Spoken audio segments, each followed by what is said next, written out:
Welcome in, everyone. This is another edition of the Full-Time Roundup Podcast. This is your host, Daniel Brackett, joined alongside me, my co-host, Harrison Clark.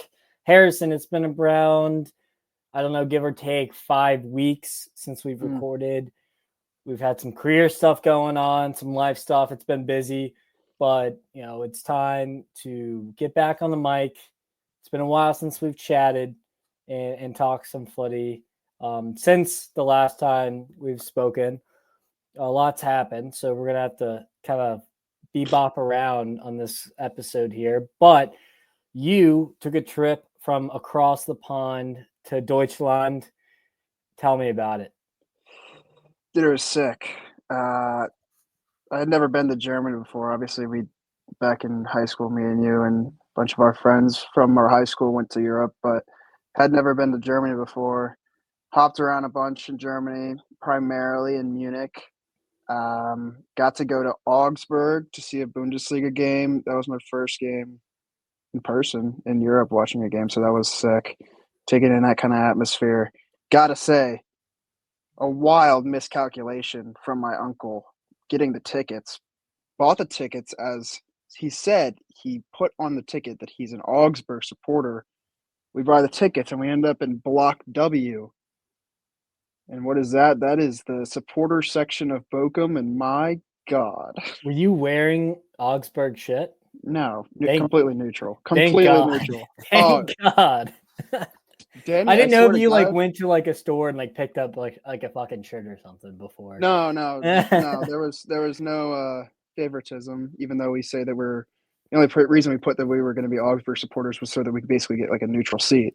But first thing I see, we start walking up the ramp. Security's already there. I mean, lots of security. And this section is completely full of just Bochum supporters supporting their last place team off their ass, drunk as shit. The game hasn't even started. And the first thing I see is one Bochum supporter punch another Bochum supporter in the face.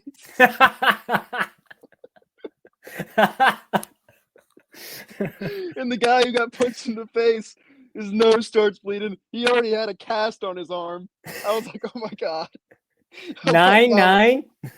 Oh, dude.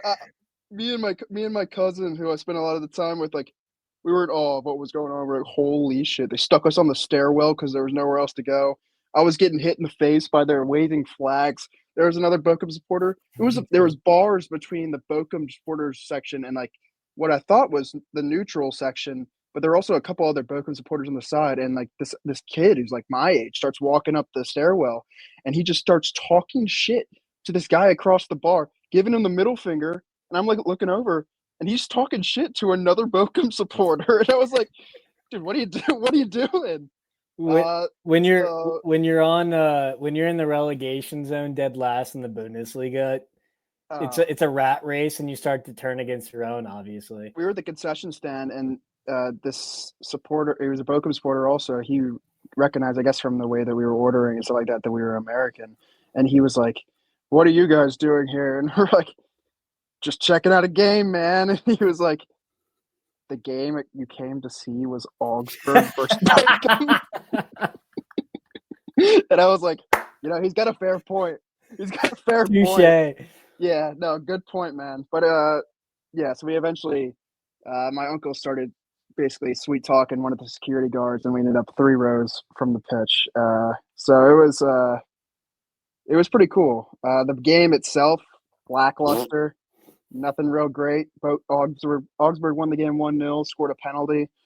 Bochum, just really bad team. They just offered absolutely nothing. But as a whole, a pretty great experience in Germany. I mean, it was freezing, but it was a good time. How was the stadium for Augsburg? Really nice. Really nice. That's awesome. Bigger than I thought it was. I mean, I know that it's they're a top flight team, and they've been top flight, I guess, for a while in Bundesliga. But I mean, yeah, the stadium was held a lot of people. And that's in Bavaria, correct? Yeah. Interesting. From my side, I knew you were in Germany, forgot you were going to the game, and I wake up around probably 8:30, and my first text I see is Harrison texting me yo, you got any plays in this Augsburg Bochum game? And I was like, am I going to have to report this guy to 1-800? Because that is the most diabolical. Cynical. Absolutely And cynical. then you're like, dude, I'm going to the game. I was like, oh, okay. Yeah.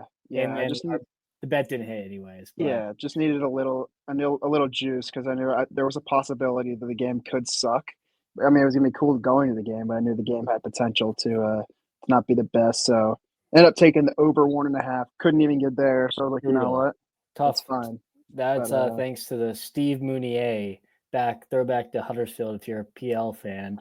But those games can either go two ways, either two shit teams, they can fly, yeah, or it can be like a stalemate basically, and that's basically you got the latter, unfortunately. But thank you for that story. That's awesome. That kind of reminds me of when I was in Seville watching Sevilla Atletico last game of the season, and the Atletico Bilbao fans were caged off in like plastic.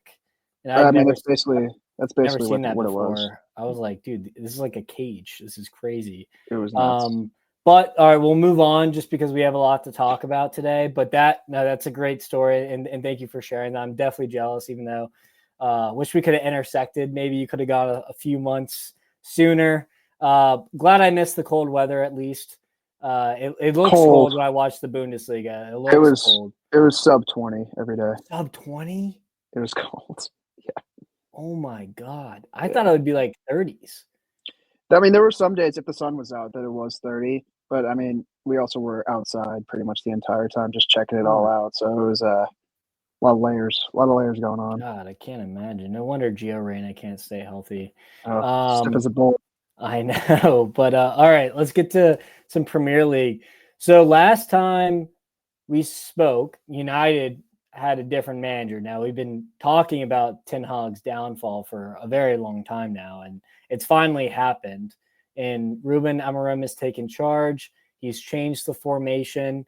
We've seen the same old United, though, I'd say. They lose to Forest this weekend. They're on not a good run of form here. I think they are a little bit more organized from back to front, I will say. But it just seems like it's taking more time than a lot of people maybe gave them Amorim credit for in terms of turning this United ship around.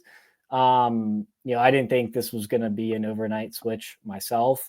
I feel like they got a little sneak peek when Ruud Van Nistelrooy kind of took charge, and they just thumped, I think, Leicester that first game in charge, and kind of had like a big manager bounce. But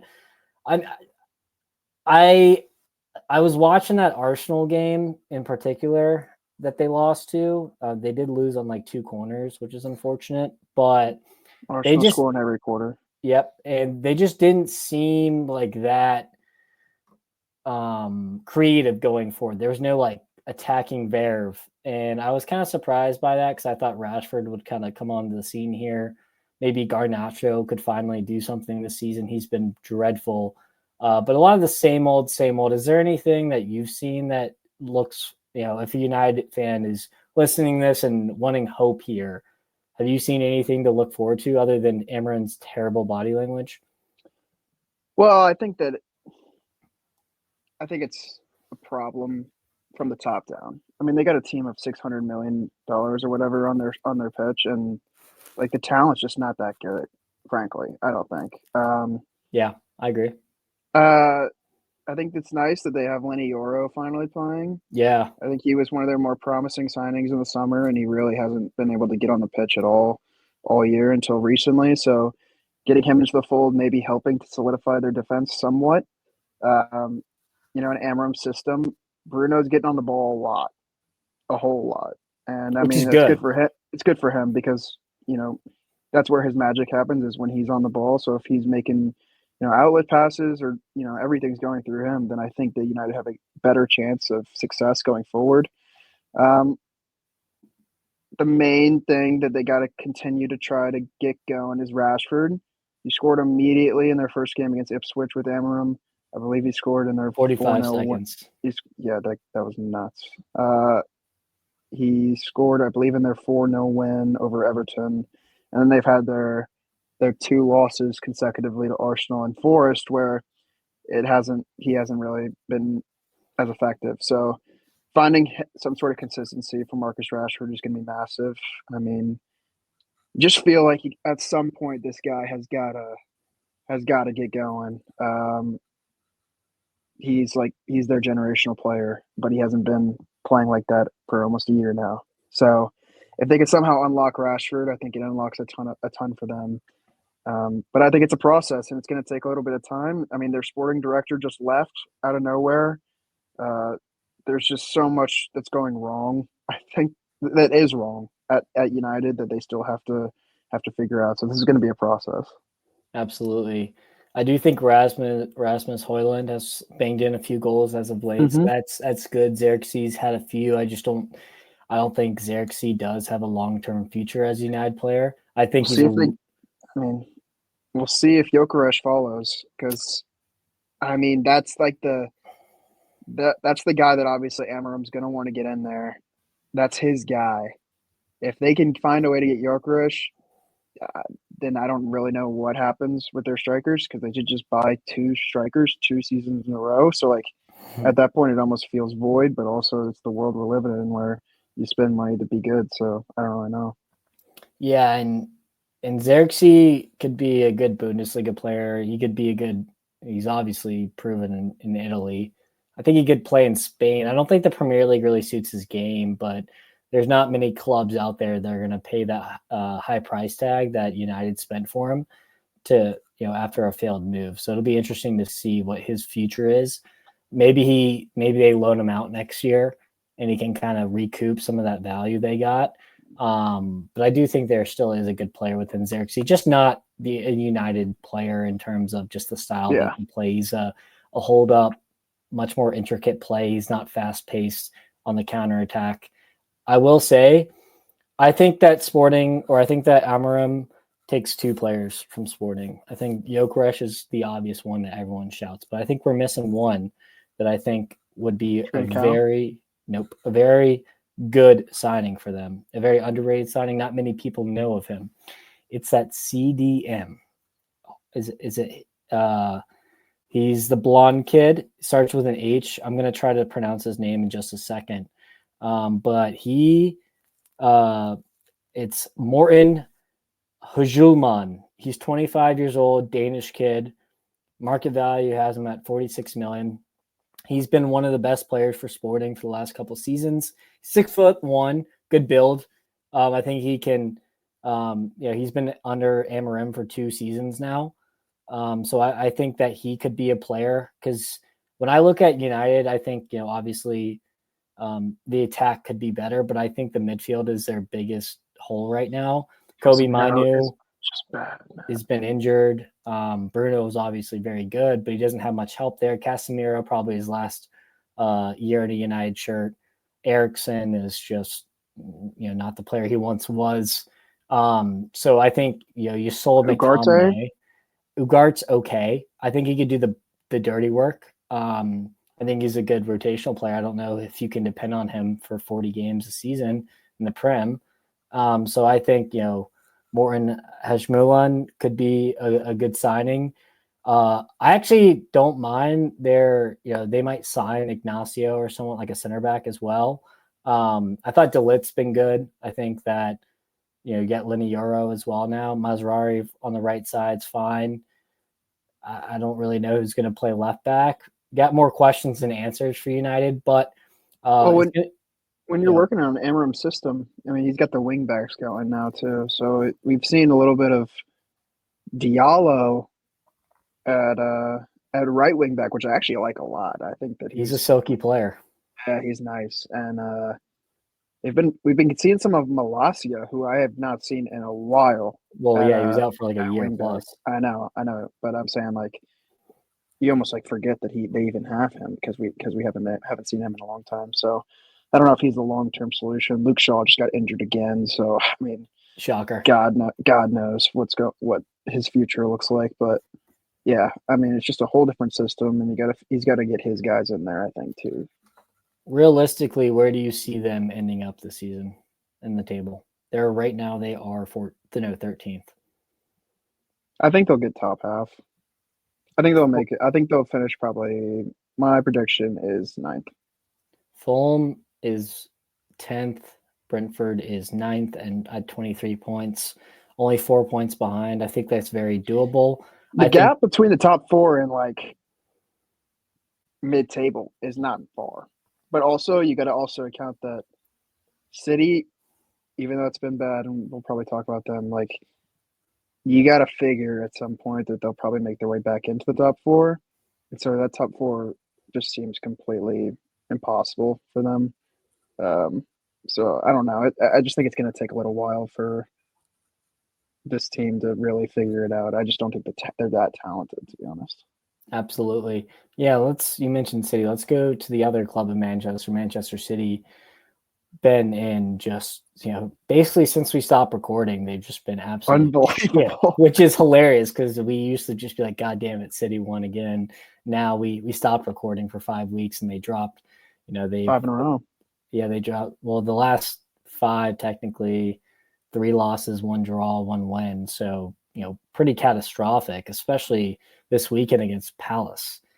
Palace are not good. They are 17th. And it's just like the goals that they're conceding are just so uncharacteristic. I mean, we've seen Gvardiol, Akanji, Ake, all just give the ball away in their third of their field and build up play. And it's just like, I just cannot believe what I'm watching. This is mistakes no midfield. No midfield. This is like the mistakes you see, Harrison, from like a Southampton trying to build all the back and they just give the ball away really poorly. Like that's kind of the mistakes that they're being plagued with right now. And obviously Pep Guardiola is riled. He's scratching his head. He's lashing out at people who are talking shit on the street. The guy has not slept for weeks now. And I mean, if there's any coach that's going to figure it out, it's going to be Pep Guardiola.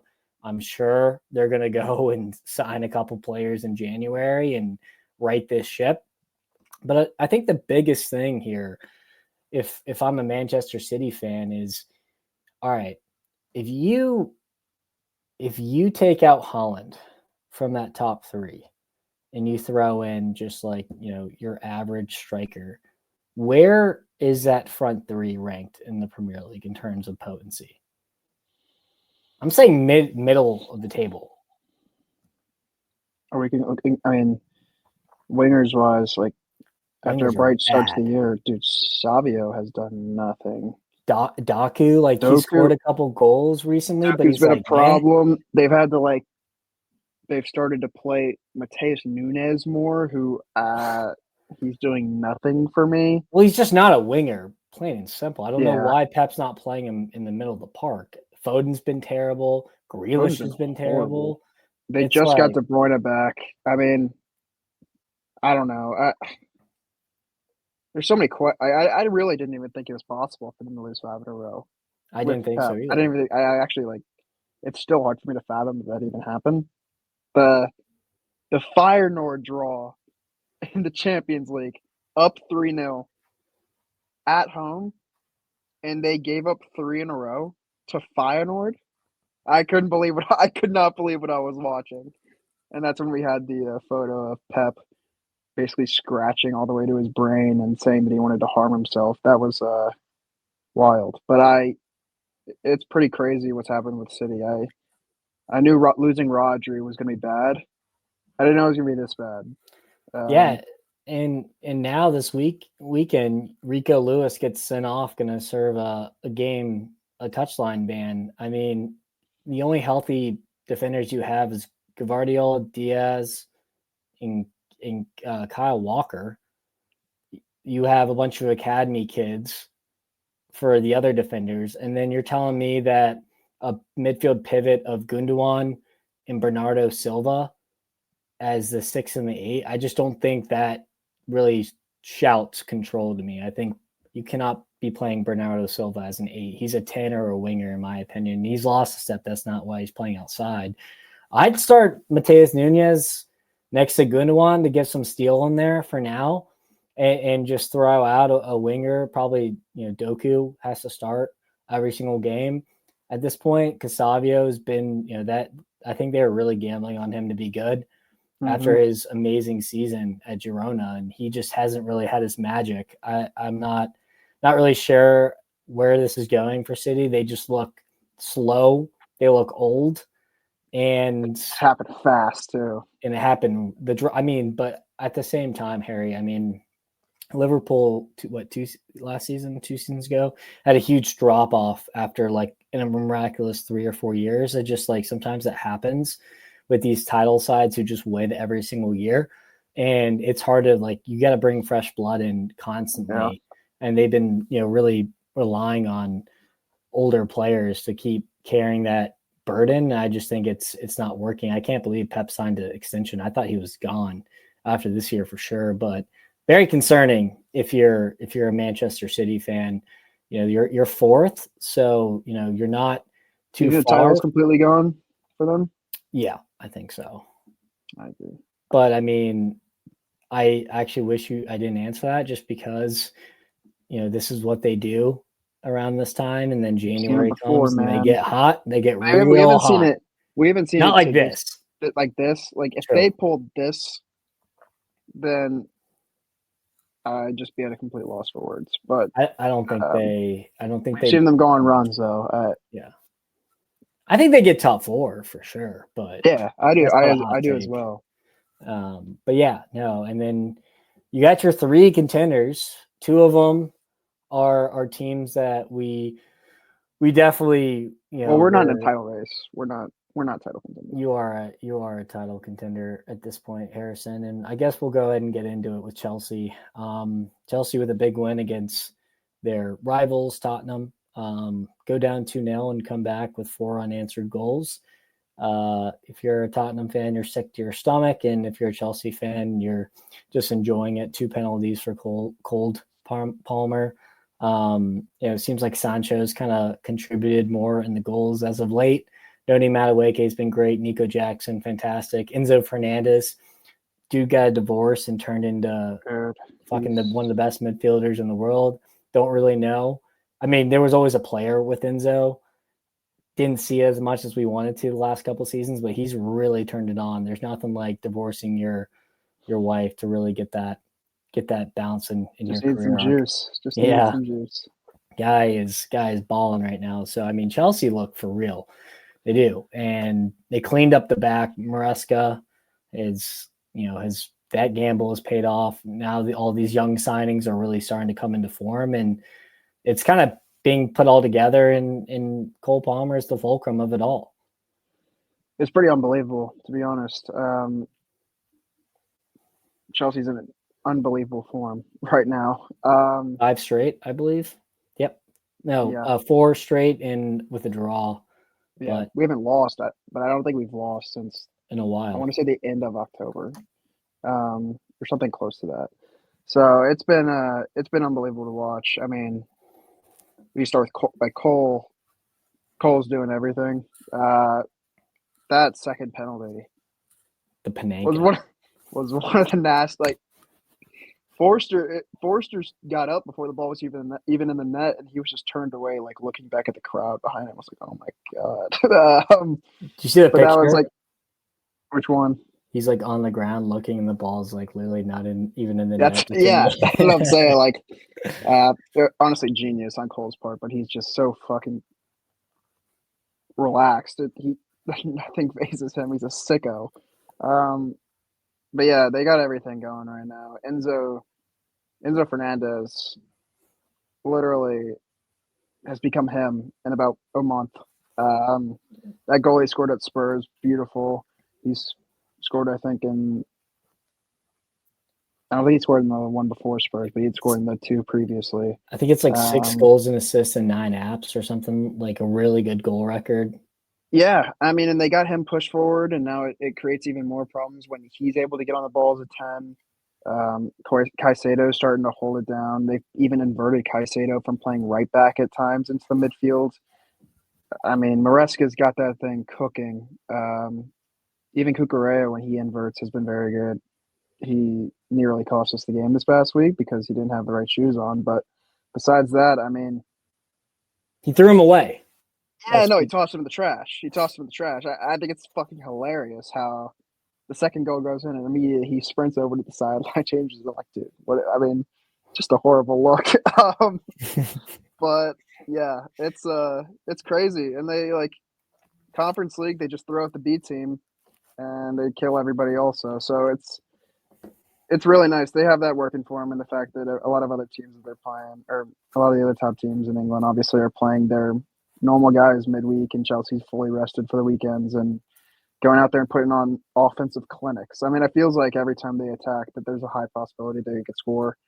So yeah, we'll see. I mean, Enzo says they're not title contenders, and maybe that's just not to put pressure on the fellas, but too young. It sure as hell. I mean, yeah, youngest team in the Prem, and they're doing this shit, which is really exciting. But I don't know. 4 points back. Obviously, Liverpool have a game in hand, but starting to make it a little weird, I think. Yeah, no, I can't remember the last time you guys played Arsenal, but I'd like to see you two kind of duke it out because we played them about a month and a half ago and tied 1-1. You guys are magic from open play, and obviously you have Cole Palmer as a dead ball specialist, but through open play, you guys are night and day better than Arsenal. Arsenal are at this point corner merchants, and they'll go grab a goal, but there's some big holes in that Arsenal team right now that I feel like is just like not being reflected on the table, and so there's that. But yeah, I mean, like you mentioned, I was a couple months ago, I was saying, hey, Caicedo, I think he's, I think he was, you guys said that he was the worst midfielder out of the three that we mentioned with Lavia, I think. That was when Lavia was playing well. Lavia's been damn good too. But he has been. But Caicedo has picked up his game, and I did not think Enzo Fernandez was a 10. I thought he was a 6, maybe an 8. But now he's putting goals to his game. There's times earlier this year where he was left out of the team. I mean, it literally has happened maybe in the past month or so that he has completely become this guy who all of a sudden is chipping in with the goals. Yeah, form and confidence in yourself, especially when the manager is confident in you, will do wonders for you, obviously. And then, we got Liverpool at the top. I haven't really talked to him about much. I can't overstate, how important not playing the Goodison Derby this weekend was. Get some rest. We are banged up right now. We were super healthy and then immediately got really injured. And Connor Bradley, Costas Simikas, Kanate all out on the back line. Jarrell Kwanzaa's looked Joe Gomez, like when you throw these guys on and they haven't played many minutes, it's going to be really tough for them to kind of slot in with that mid-season form that a lot of these other teams have.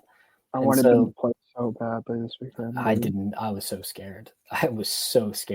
To be honest. But especially when you go to Newcastle in the midweek, and Newcastle just picked us apart defensively. I mean, I think Newcastle played one of their better games of the entire season, period. Sure. And I mean, Isak hits an absolute nuke. Anthony Gordon, yeah, he is starting to cook. Anthony Gordon, who was probably pissed off he never got the transfer to Liverpool that he wanted, had a revenge game in him, and he showed why he's so quality. And so then, I mean, Queen Kelleher, who's been magic for us, just makes a horrible error. I still don't know how Fabian Schär got that into the goal with no angle.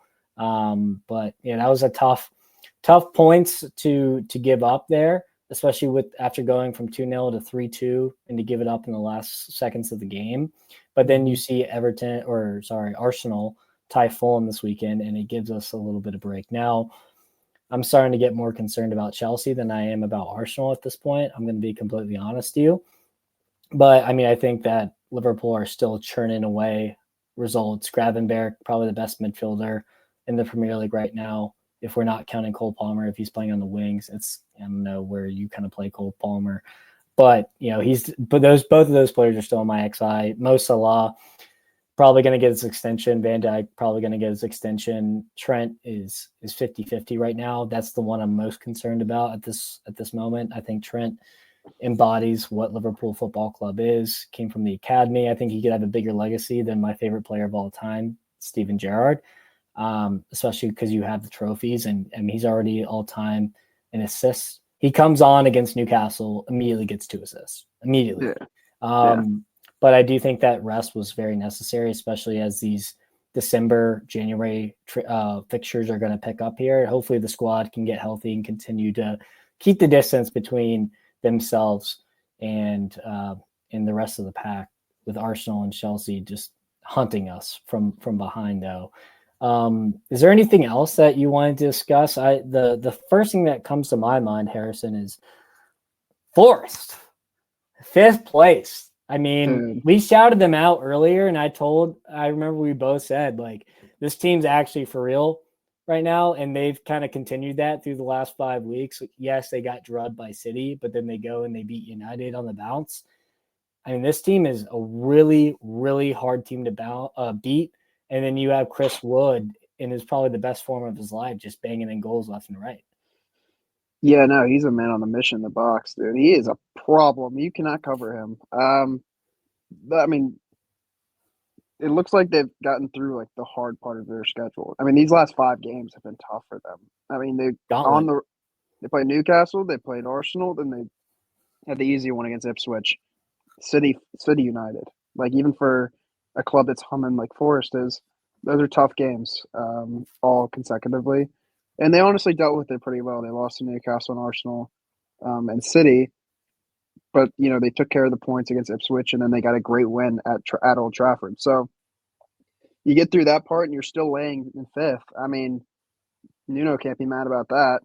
And dude, they're just so tough to break down. All year have been really, really tough to play against. I mean, I think about Chelsea. The Chelsea game they played earlier this year, 1-1 at Stamford Bridge. Like, that game was super cagey until literally stoppage time when it was back and forth action. So I don't know. Forest have been a surprise. Do I think that they can keep this up? We'll see. I mean, Aston Villa is doing no favors for themselves. Brighton are kind of Brighton are a weird team. Like, they have their games and they definitely don't have their games. So I would say of those 3, Forest are definitely the more consistent of them. Yeah, I do see here on the Premier League table, 5th, Nottingham Forest on 25 points. And if you go all the way down to 10th at Fulham, you got Fulham, Brentford, Bournemouth, Brighton, Villa, Forest, all separated by 2 points. So, this mix-up could happen. Tight. And, you think back to what I said earlier, January fixtures pick up. A lot of these teams can interchange pretty quickly, and we might be having a completely different conversation, say, in mid-January. But I think this is a very tight Premier League table this time around, more than I've seen in previous years. And I think it's been a really fun season for that. Now, I want to go back to the relegation zone. We had El Sacico. I also want to say, City having the kind of year right now that they're having, it almost opens the door for it does. So I mean, that makes it so much more. I think, I don't want to say enjoyable, but it makes it. I think it does. Maybe it is enjoyable, but I think the fact that we actually might have a real race, and a real race for a top 4, even though I think there is a top 4 race every year, but a real race near the top of the table, it makes it even more exciting. Absolutely. A lot of these clubs that I named before, like a Fulham and a Brentford and a Bournemouth, these clubs didn't even belong on a top half of the table, not even challenging. Yeah, Bournemouth has been good too, man. Iriola ball, man. I'm a big fan. And Kluivert's kind of hit firm. I mean, if you think about it, they sold Solanke in the summer. That was like their best player. And they've, Evan Nilsson's come in, played well. They've kind of picked up the slack with other players. So, I've been pretty impressed. I think that the Premier League just keeps attracting such good managers that a lot of these managers are taking these teams and punching above their weight. Newcastle's in 12th. They had more funding than almost anybody. And these other teams are outperforming them right now. And then you go down to the Premier League relegation, Southampton and dead last, Wolves, Ipswich, Crystal Palace, Leicester City, and then Everton. Are you still feeling good about the relegation teams to go back down, or the promoted teams that went up go back down? Leicester City pull out an incredible last gasp draw this weekend, down 2-0, and they fired 2 back late. They're sitting 5 points above Ipswich. I mean, all those Ipswich and Wolves on 9 points. I just don't see Wolves getting relegated here. So I think Leicester City or Crystal Palace could revert back to that, but I'm not sure. What do you think? Dude, I don't know. Like, Gary O'Neill's gone, so dude, he's got to be. They lost again today to West Ham. Like, at this point, I don't see how you don't get a different guy in there, at least to try to get them out of there. I mean, he said after the game he felt like his players were still behind him. I don't know, dog. sounds like a manager that doesn't have his Southampton are really bad. Like, I don't see any world where they were kind of frisky though. For like 2 weeks, they gave Liverpool a game, and then they beat someone else, I think, which was they crazy. actually played, I think, pretty well against Aston Villa. Was it yesterday or the day before? They played really well against them. Yeah, narrow win. And there wasn't horrible conditions. Like, the rain was blowing sideways. But like, I'm thinking about the Chelsea game that they had a couple weeks ago. Like, I don't know if their style of play fits their team, playing out of the back, especially a lot of it going through their goalkeeper. Just they gave Christopher Nkunku a goal on a silver plate against Chelsea, and they made multiple mistakes playing that way. So I don't see them being able to necessarily stay up with that kind of football. Even though when they do get into the attacking third, it is actually pretty nice. Like, they're a good possession team once they get out of their own half. Yeah, they have to get out of their own half first. So I don't see Southampton get out of there.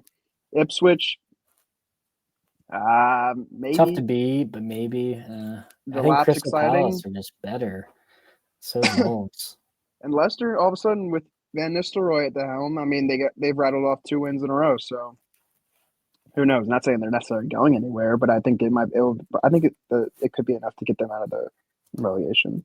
I think that's a couple games though now that you have Van Nistelrooy with a Leicester on tape, and so coaches can start to formulate a better game plan to thwart Van Nistelrooy. So we'll see if he has the tactical nous to keep setting his team up for victory, or if he's going to get figured out.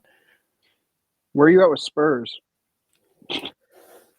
I was going to go to that. Spurs, I mean, our good friend Max, he's up 2-0 against Chelsea. And he goes, I'm so annoyed at. I didn't want to say anything to him. He's like, I'm so annoyed at Spurs. Either be good or be shit. And he's like, and they're really fucking good today. And then I replied 2 hours later and I said, well, maybe they are just shit. I'm a big Ange Postecoglou believer. I think you should give him to the end of the season to figure it out. Obviously, it's not good right now. And we've talked at length about his style, and it's when it's good, it's great, and when it's bad, it's bad. I don't know. It seems like the fans are getting pretty upset these days about their performances. I don't think you should fire Ange Postecoglou because I don't know who you're going to go hire that's better than Ange. But you bought Solanke in the summer for a big transfer. I feel like there's been some Son regression. And then you also, you're in the bottom half of the table, and Kulusevski's been one of the best players in the Premier League. So it's like, it doesn't really add up. I mean, the 2 penalties they gave away to Chelsea were so bad. What was Basuma? What is he doing? I think Sarr is just as bad. No, I agree. But Homer has his back to goal. There's no threat from him at that time, and he just like dives in for no reason. It was just brainless. That reminded me a lot of our high school quarterfinal game in Christ School. But the Basuma one, I just felt like at a 2-2 game. Can't be doing that. Or whatever. Sorry, it was 2-1. It was 2-1 Spurs. You have the lead. You have the lead. You can't be doing that, especially with like a defensive mid running into the box. Like, not the time and place for it. And Sarr, inexcusable as well. But you mentioned it. When it's good, it's really exciting. It's really good. But they're bad. is really bad, and it just seems like that game was wildly chaotic and nutty and wide open, and Fun game for it was sure. a great game. Like Spurs and Chelsea always lives up to the hype. Like you knew, I told all my friends, I said to one of my best friends, he asked me what do you want, what do you like in Tottenham Chelsea, dude? Just be over. What are you talking about? This game is gonna fly over, Cash and in the first half. It always does between Spurs and Chelsea. But Spurs, even when they get up with the lead, like there's no style of play no change in the style to like at least try to save their lead at all. They just continue to try to step on the gas, and they bit them in the ass. So I don't Yeah, know. now no Vicario. They got Fraser He actually played Foster. really well. Yeah, surprising. I thought he was going to be really bad, and Romero went out with another injury. They were without Van de Ven and Romero for weeks and kind of survived. Dragusin just hasn't been great. I don't know. I really don't know. That's a peculiar situation down in Tottenham Hotspur right now. Let's go to the Bundesliga though. Yep. Bayern still hold like a 6-point lead here. Eintracht Frankfurt, the darlings of this year, are Omar Mamouche, with 13 goals. Wait, Jonathan Burkhart has 10 goals for Mainz in third. I was just pulling up the stats. That's unbelievable. But I really died on this Leverkusen take. They're 7 points back now. They did just knock Bayern out of the Polkai, which I feel like is always nice to Bayern not competing in the Polkai, so it's more parity there. But then that just gives them more rest to focus on the league. So it seems like that's probably, unless Bayern basically pull a Manchester City and drop like 3 or 4 results in a row. Now they don't have Harry Kane, so that could be possible. But they did grind out a win without Harry Kane, and Vincent Kompany has kind of proven his doubters so far. I'm not going to say he has completely yet, because against really good teams, it's not been so pretty. But they've been able to grind out some results here, so I still feel good about Bayern at least winning the league. I want to talk about Dortmund though in 6th. This feels like a different, same shit, different year. I mean, I just think that their manager is. I was hoping Sahin would be good. He's more like Terzic, just making bonehead tactical decisions that are just not it. It's just been bad, especially against good teams. They've, I think, one of the worst away records in the Bundesliga. They win at home always, but then they like have only had like one win away from home, which is just unacceptable if you want to get Champions League football in the Bundesliga. How about no wins? Or no wins, excuse me. Just really bad. Really, really bad. Stuttgart have kind of lost some steam. Dennis Undav got injured, and it's going to be tough to replicate that season again. But a team that we haven't seen in a while be good, but they've been decent, is Wolfsburg. They're 5th place right now. Ralph Hasenhüttl from Southampton way back in the day has kind of resurrected them. Had a tough start when he joined the club last year, but it seems like after a full preseason and everything, he's ridden the ship a little bit. So I feel like the Bundesliga stays fun. It always will be fun. I do think that Bayern are going to lift this trophy unless Frankfurt or Leverkusen, or I guess even Leipzig, but I'm not even going to count Leipzig in here, can really just continue to keep up steam with Bayern. And that's a tough ask, especially with Leverkusen having no Boniface or Patrick Schick for the foreseeable future. Yeah. This is Bayern's league to lose. If we talk about Dortmund, they needed to find a way to hold on against Bayern a couple weeks ago. Up 1-0 at home. You just get the feeling that if they're able to hold on to that kind of win, maybe it boosts them into something further and they're able to go on a little run here. But Musiala gets the late goal in the Der Klassiker and then finishes 1-1. And, that's the kind of momentum that Bayern needed. Especially Kane getting injured that game, like kind of a ripple effect that could have if they end up losing to their rival, and also they lose their best player. So, yeah, I don't see Bayern surrendering this. I mean, you talk about Wolfsburg. They just went on the road a couple weeks ago also when I was in Germany and knocked off Leipzig 5-1. Like, That I don't was know. that was bad. Yeah, that's 4 wins in a row for them. So they're definitely making their case for top four. We'll see if they end up getting there. I've really liked Frankfurt. Fun team. Ekatike and Marmouche going forward make that team really exciting. Um, so I mean, they've kind of cemented their spot, I think, also in the top four. But regardless, Bundesliga always lives up to the hype in terms of action and goals, and that's kind of why I love it. Saving the two best leagues for last year in terms of a title race. We have La Liga. I think when we last talked, it was, dude, Barca, get those tickets ready. And now they've kind of lost a little bit of steam here. You said, get your ticket in now. And now I'm scared, quite frankly. Madrid sit 2 points back with a game in hand. Now, Madrid, Mbappe, the fact that Madrid are only 2 points back with a game in hand when Mbappe has been just continued to be dreadful. I think most about the Liverpool Real Madrid game that we did win, which was Harrison. I don't think you could understand how much that game meant to me. They've been just our my arch nemesis. If you add City in there, like, at least we'd get results against City. We just do not beat Real Madrid. We just don't. We lose every Champions League final to them. It's always bad. Courtois will stand on his head. But they've kind of caught steam, and they're really injured though. And that defensive line, they have that academy kid Atencio, who's actually been pretty solid. I kind of liked his game. He was giving Darwin Nunez a lot of stick in terms of just, really good defending. You still got Rudiger in there. A lot of holes in that Madrid game. It's really up to the veteran locker room there with Luka Modric and co to kind of keep and steady that ship.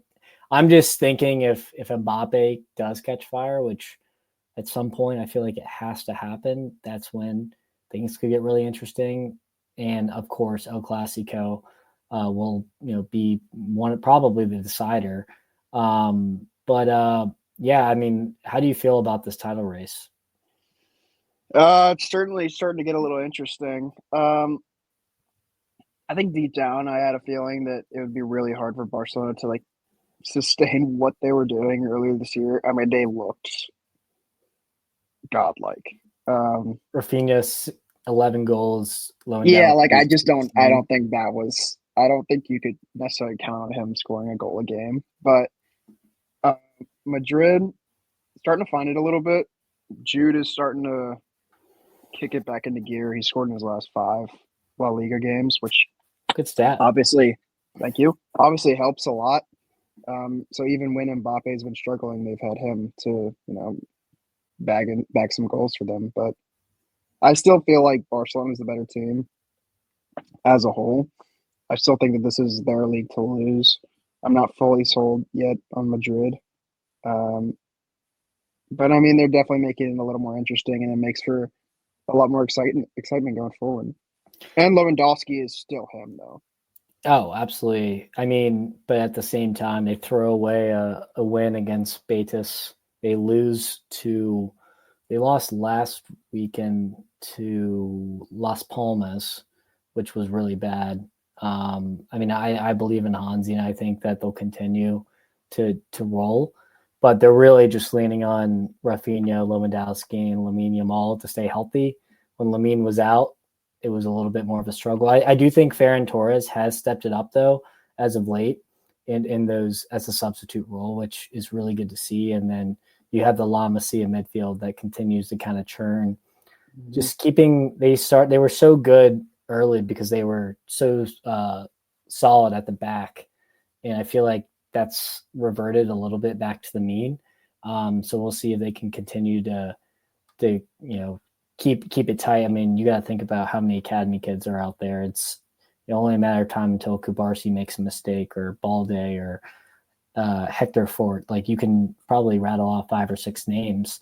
Casado got sent off in a game that sure didn't help one of their results in the last couple games. So I still Barcelona are just beautiful to watch, though. At the end of the day, it's probably one of my favorite teams to watch. It's just so pretty. Besides the Mallorca game where they just demolished them without Lewandowski at 5-1, their last two where they've dropped points, it's just been all on their own accord, like Yeah, blowing leads. Like the yeah, Betis game, they take the lead, or Barcelona takes the lead in like the whatever 82nd minute, and then give up a stoppage time goal. The Celta Vigo game where they end up tying 2-2, they give up 2 goals in a span of like 3 minutes after getting a red card. Like all self-inflicted errors, and I think that you know you take those away, and they would be obviously what probably 5 points ahead. So yeah. um, I think it's a the little bit. youngsters feeling the pressure, Yeah, probably. that might be the case. But at the same time, I think that you just take away those self-inflicted errors, and they maintain a strong hold on the league. So I think that they'll figure it out again. And I think it's still their league to lose. So Athletic Bilbao, I think I actually did wager. I can't remember. I'd have to check my future bet slip, Oh but boy, I think I had them to finish top four, sure. and they were at one point in like 14th, and they kind of rattled off Four in a uh, row. four in a row, a draw before that. Now they sit in fourth, 3 points behind Atletico. Atletico have kind of put it back into gear as well, winning five in a row. I mean, there was a point where Atletico were dog shit, and they were losing in Mm-hmm. the Champions League. They were losing in La Liga, and it seems like that Simeone's teams these days kind of are like a big roller coaster. You just got to ride it. So it'd be interesting. I feel like the top four in that order is kind of going to be how it's finished. Now, Atletico Madrid and Real Madrid do have a point or a game in hand over Barcelona and Atletico, but it's going to be interesting. Also, you have Villarreal with 26 points with 2 games in hand. So I guess the La Liga scheduling is a little bit weird because all these different teams had different games played. Yeah, But it should be interesting. Atletico's getting that production there from their forwards. I mean, Alvarez has been super good recently, and Griezmann. Mm-hmm. Griezmann has 4 goals in his last 3 games. So I mean, as long as they have those two guys clicking, and they're obviously in Simeone's system, they're usually pretty stout defensively. Then they're gonna be a tough team to beat. 100%. But it should be an interesting. Should be an interesting couple weeks here as I think their fixtures kind of ramp up and then I think they take a break, but maybe They not play anymore. they play Barca in a couple weeks. Okay, that'll be a fun one. And then we got last but not least Serie A. Atalanta 5 in a Dude, row on the bounce, leading Retegui top goal scorer right now with 12 goals. He's on fire. And then you got Napoli sniffing right behind them. I was pretty surprised they ended up losing that game to Lazio this weekend. I was hoping they'd win that game. But Inter 3 points back of Atalanta. Juventus have kind of gone by the wayside. Milan's just been hot and cold every year or all year, so there's no really surprise there. But yeah, I mean, I feel like Inter, Napoli, Atalanta. It's definitely not Atalanta's to lose at this point. I think you're going to see these three interchange constantly. And I feel like whoever goes shopping in January, I feel like Conte especially might go shopping in January a little bit. So it'll be interesting to see kind of what happens here. Also Inter with a game in hand. So if they win their next game, they'll be tied yeah. with Atalanta at this point. But Fiorentina in the top four, didn't really see that one coming. Lazio has really had a good bounce back year. How about Moise Kean running it back, 9 goals, number 3 in goal scoring for Serie A. That was, I thought he was finished, man. He's kind of put it together. Nuno Tavares, the lead assister right now. Yeah, I don't know, man. In Serie A, I didn't really see that. He was a Arsenal reject, and then all Juventus do is tie games at this point. So I don't see them as a title contender, but I do think they're taking steps in the right direction under Thiago Motta. Yeah, Atalanta, man, they got some dudes going forward. I mean, Retegui, Lookman, Lookman, Ketelare. Ketelare, like those three just in and of itself are really exciting and a large part of why Atalanta have made the kind of push that they've made here. Still feel pretty confident about Napoli. Um, Going into the year, I said that they would be title contenders, and here they are. So, I mean, it's all about Antonio Conte. He's just a dog. And Inter Inter, Milan scare me. I don't know. Uh, I'm not scared for them. I think that they have a lot of experience, and I also trust Inzaghi a lot. Um, so I think that they shouldn't be too worried quite yet. I still think they're the best team. Um, and like you said, they have a game in hand, a win, and all of a sudden they're right there tied with Atalanta. So they shouldn't be, I don't think, too worried, especially considering that they had a bad start to the year. They've really picked it up as of late. So I still think that Inter should be the favorites here, but it's certainly like if we're talking about top leagues in the world, this is the title race that I think will go down to the wire, possibly last day. Yeah, no, I completely agree. A team that kind of fell off is AC Milan here, especially Dude. with this Pulisic injury out till January. I think that's going to be catastrophic because he carried them for the first start of the season. Rafa Leao has kind of kicked it back into gear. Morata is back on the field playing, but I mean, legitimately, who are you going to replace Pulisic with? Probably Chukwueze or Okafor. I just don't think either of those players are up to snuff to get Milan where they're going. They do have a big hill to climb to catch Juventus, who are in front of them in 5 points. So, I think this is a lost year for AC Milan. I'm very happy with Pulisic's progress. It is a shame. I thought I like that Musa has gotten more minutes recently, which is always nice. They're a fun team to watch because crazy shit happens in those games. But I can't believe Fonseca's still there. Yeah, I don't know how he's on. I feel like he's always on borrowed time at this point. But we'll kind of see how it goes. But Harrison, it would not be a episode without predicting some Champions League fixtures. I'm going to start with Liverpool just because it is at Girona, but I think Liverpool are going to win by at least 3 here. Are you? Or I think it's not even going to be a close game. What do you think? Are they going to be resting guys? They technically got a rest this weekend. They do play Fulham. Nothing wrong with more rest. True, also, consider they're number 1 in the Champions League. Don't have a whole lot to worry about, I don't think. But yeah, they should win comfortably. Girona by no means scares me whatsoever. So I could definitely see a 3-0, regardless probably of who Liverpool starts. Fair enough. Atalanta, Real Madrid in Bergamo. This is gonna be okay. Is Atalanta for real? This is like my yardstick game for Atalanta. We've seen them kind of piss all over themselves in the Champions League here and there. I think that they have the attacking 3 to give this Real Madrid defense a hell of a lot of issues. It's if they can keep it tight at the back. Do you think that Real Madrid still get it done? I like a draw. Okay. I like 2-2. I like fun. I think this would be a fun game. I do too. I think a draw. Maybe I lean a little Madrid here, just based off just the Champions League. You know how Real Madrid get in the Champions League, but I wouldn't be shocked with the draw. And then we got right below it the anti-football versus beautiful football, Bayer Leverkusen versus Inter Milan. I'm going to give Inter the edge here.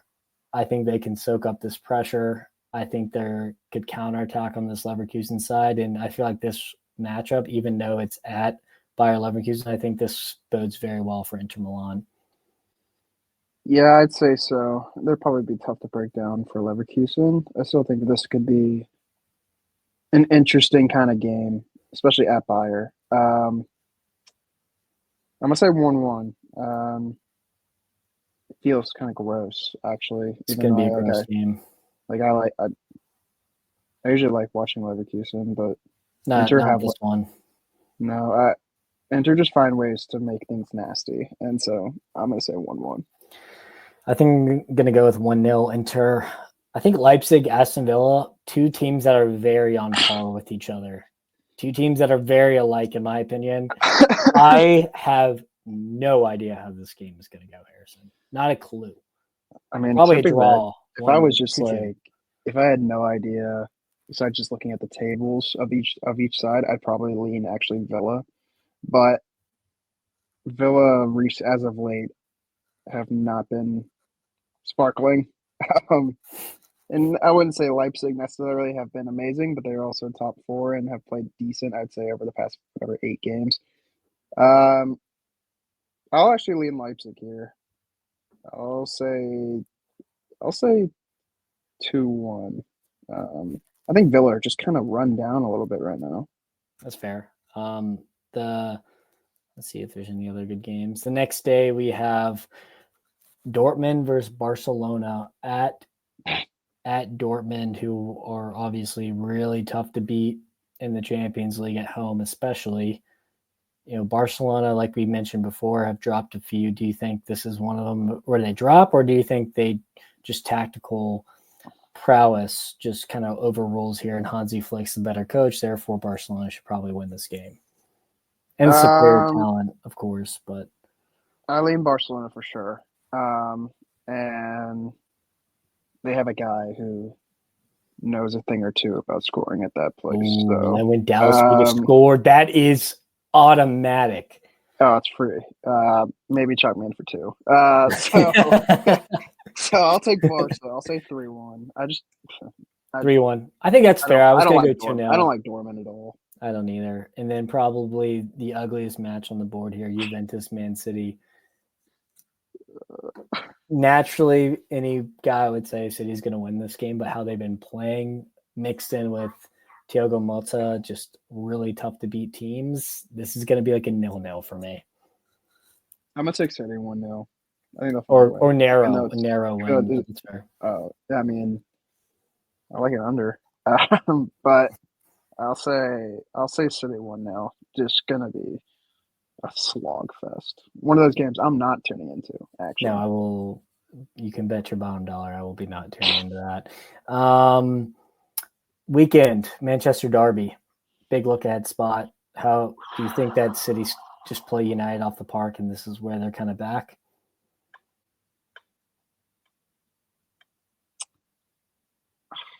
Man, like I think does Amram have something up his sleeve here? That would be incredible, dude. Amram also got absolutely clapped by Guardiola like a month and a half ago. City versus Sporting. If we're gonna remember that too, keep that in the back of the mind.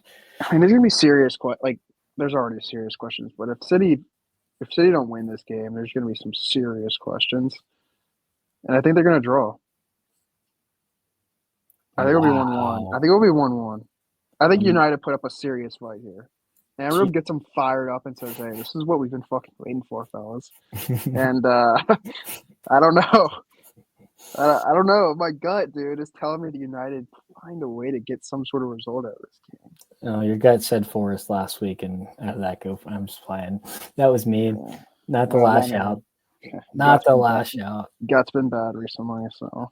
Leipzig, Frankfurt. I think Frankfurt win this one, but I feel like this is a sneaky Leipzig spot here that could bring Frankfurt down to earth a little bit. Yeah. Yeah. I don't know if Red Bull Arena's really got that kind of atmosphere. No, it doesn't have the juice. Do gotta say, went to a hockey game in Munich, and it was also Red Bull Arena.